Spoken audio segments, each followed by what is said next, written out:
Hi everyone, welcome back to our channel, The Electric Table Talk. I'm Plussel and I'm joined by my usual co-host, Minen. Hey everyone. And today we'll be taking a look back at our favorites of Gen 7 and also the big honchos that were featured in the last generation. We're talking about Top Boost, we're talking about Ultra Beast, we're talking about starters, we're talking about the legendaries, right? So we're going to dive right in and let's start off. Alright, so what we're going to be starting off, we're going to be talking about the starters. As everyone knows, the starter is the Pokemon that you first receive to start your journey with. I don't know, but it's usually the first of the Pokemon that you see for a new generation.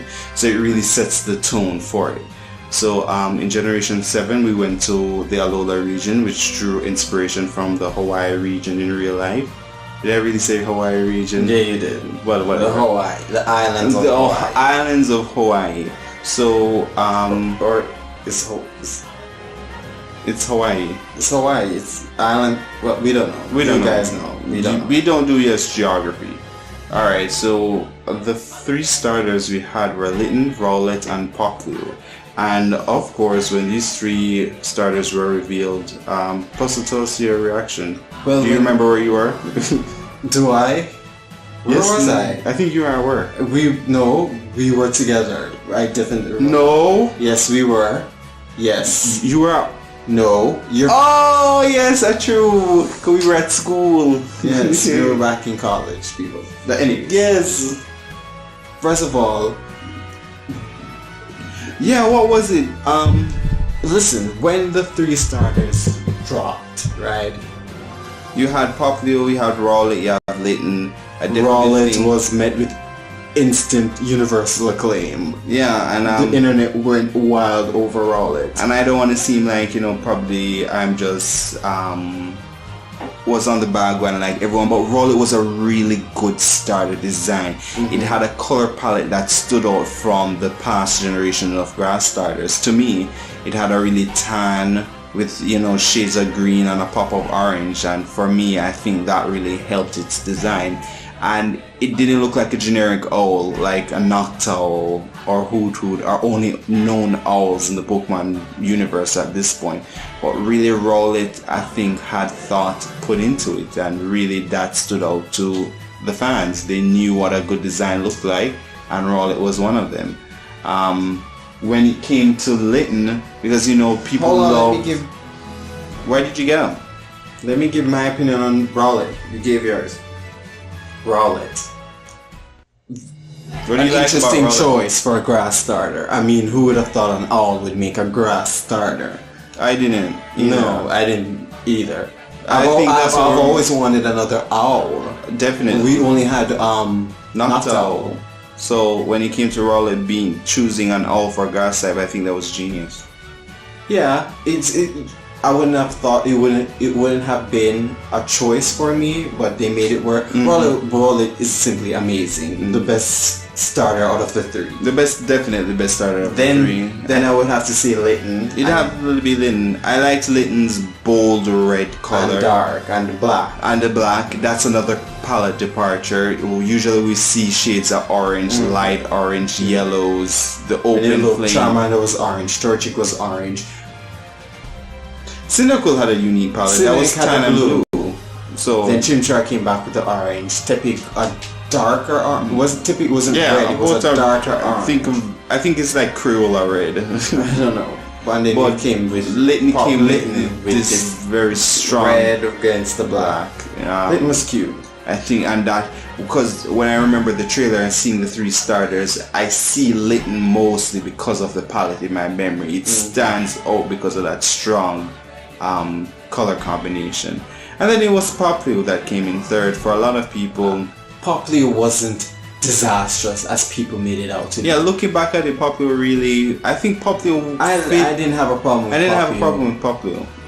To say it was trash is, I think, is an exaggeration. And with the nose, it did look a little bit clownish, but I didn't have a problem. I liked Popplio, and putting Popplio in third place, which is in essence last place, doesn't mean it's bad. No. It's just that it comes in third. The other two I would put. I looking, since we the start of the conversation has been about color palette, I really think they could have done something more with Populous color palette, because like I said, Rowlett's color palette was a departure, Lytton one was a standout, and then you really had Populous, who was a generic blue, which is not a bad thing, but you know, if you're gonna just have the starters really have their own unique kind of color combination going on, you should have done it for Populous.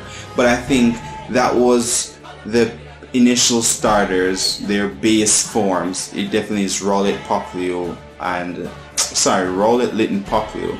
Their base evolutions for me, it was Torracat. I think Torracat was a strong design, strong silhouette. It really, to me, was and showed how an upgrade from their base form should look like. You clearly see the characteristics of similarities, but there's growth there. I like Torracat. Definitely Torracat at the first, when we're talking about starters at their first evolution, Torracat would be my favorite. Then it would be Dartrix. Dartrix is what about Dartrix? Both Lytton and Rowlett, I think they're, if you put it on a graph, right, it would show a steady rise. Both Rowlett to Dartrix and Lytton to Torracat. For Populous to, was it Brionne? Brionne, yes. I just think it continued in a straight line. Yeah. You know, I didn't think there was an elevation there. From Brionne, we can definitely see what the designers were gonna go in, the direction that we were gonna go in. Yes, because Populous is a gender neutral design. Yes. But then Brionne it showed the direction they were going in, a more feminine. And aesthetic. fans were having kind of an issue with that. I'm sure we're gonna talk about it with the final evolutions, because coming in the final evolutions, looking back, because I'm not sure what the time, it's been 3 years now, but I do remember like the initial response when we saw that Brionne evolved into Primarina. We saw that it was Mermaid. But before we go to them, do you remember the leak, the Chinese leak that showed? I remember the Chinese leak. What did you think about it before we give our final thoughts? When I saw the Chinese leak before we actually got a full official release and realized that the leak was true, and looking back at it, I thought that they were pretty strong designs. I thought they were strong I thought whoever made these should be working for Game Freak. They did a pretty good job. Yes, and I'm looking at Primarina, I said this is a very beautiful mermaid inspired Pokemon. Yeah, but in your head, you look at these and you say these are leaks. These are not leaks. These are fake fan art. These are fan art. So you don't fully register it into your head. But you could admire the thought that went into the process just to realize that it was actually really leaks. These are official starter evolution, and there were rumors about there were going to be branch evolutions. So the public didn't have to just settle on Primarina, which the community was having a hard time accepting such a ultra feminine Pokemon. And this could be another video that we could discuss the whole topic on, but I too, in my initial thought process, thought that this was too gender centered in terms of Primarina. But then going down, it would be hypocritical of me, because Incineroar is a hyper masculine design, and no one said that this design is too masculine for a species that is both genders. It shows the sexism. Yes, it shows basically the sexism that exists in the community. Because if you could have looked on Primarina and said this is too feminine, why didn't you do it for the same thing for Incineroar? Let's just get this straight. Primarina was the superior design. Was strong. Yes, out of all three of them, it's stunning. The final evolution, perfect blend between a mermaid and a seal, or what is it? I don't know. Is it a seal? Yeah, it's opera, swan lake ballet. No, not really. It's just a mermaid. It's a siren. It's drawing from Old Norse lore. Operatic diva. Yes, and its design is amazing. Its design is amazing, and I think you have Primarina, and you definitely, after Primarina, Decidueye, comes in second. I definitely think that over Incineroar Decidueye had more thought into it. Incineroar is gaining too much inspiration from the firefighting trope, even though the typing was dark.